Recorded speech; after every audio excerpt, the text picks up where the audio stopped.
Do you still get confused about which model to use? Don't worry. In this video, we will break down models like never before. Clear, simple, and easy to remember. By the end, your 100% doubts will be gone. So stay till the end and let me know your feedback. So let's see the use of can, may, and could. So they expresses possibility, can, may, and could, but in different degree of certainty. Like when we have strong possibility, then we have to use can. Means when we have strong possibility, for example, it can be very hot in summer. So it often happens. So we use can. Now let's see may. When we have moderate possibility, in the formal way, then we use may, like it may rain later. So, less sure. We are not sure that it may rain or not. So, when we are more sure, when we have strong possibility, use can. When we have moderate possibility, use may. Could, when we have weak possibility, like it could rain later, but I doubt it. So it shows, this expression shows that we are in a doubt. So we can use could. So I hope it is clear that for the strong possibility can, for the moderate possibility may, and for the less possibility could. Now let's compare must, have to, and should. So they all express obligation.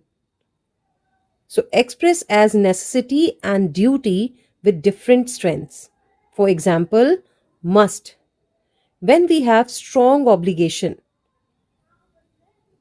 personally, like you must wear a helmet. So very strict. Use must. Now have to. External obligations means in rules and laws, like you have to wear a helmet by law.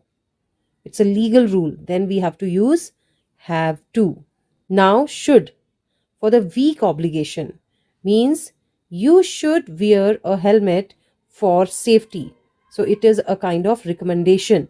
So that time we can use should. So is it clear? Must, have to, and should. Must for strong obligation, have to for the external obligations, and should for weak obligation. Now shall versus will.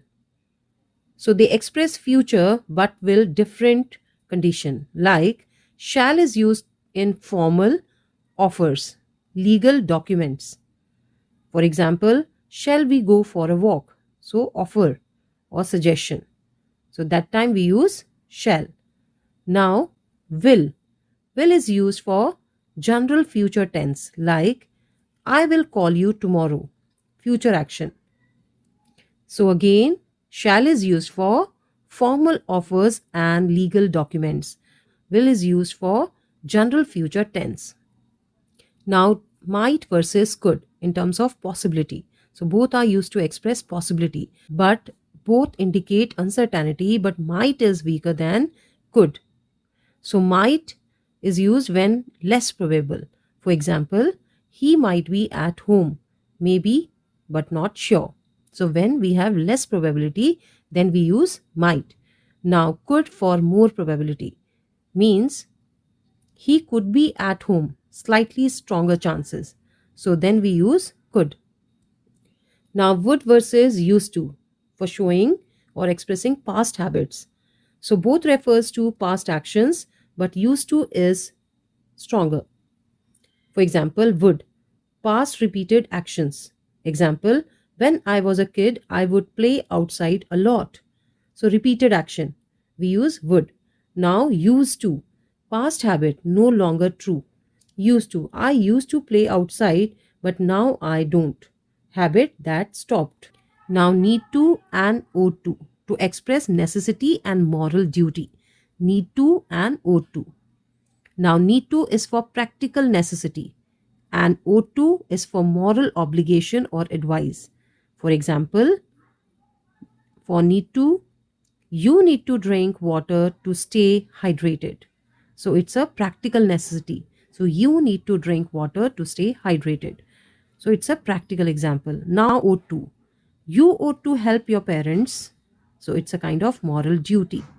So to show moral duty, we use ought to, and for the practical necessity, we use need to. Now let's see dare versus need. So challenge versus necessity means dare express challenge or courage, while need express necessity. For example, how dare you say that? So a challenge. And need, you need to apologize. So it's a kind of requirement or necessity. Now can versus could to express ability. So can is used to express present ability. Example, she can swim very well. And could is used to express past ability.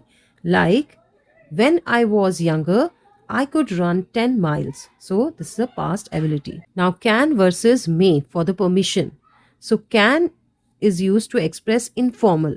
Like, can I go outside?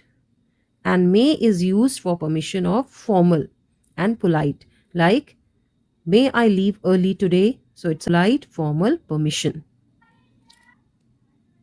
So can for informal and may for formal permission.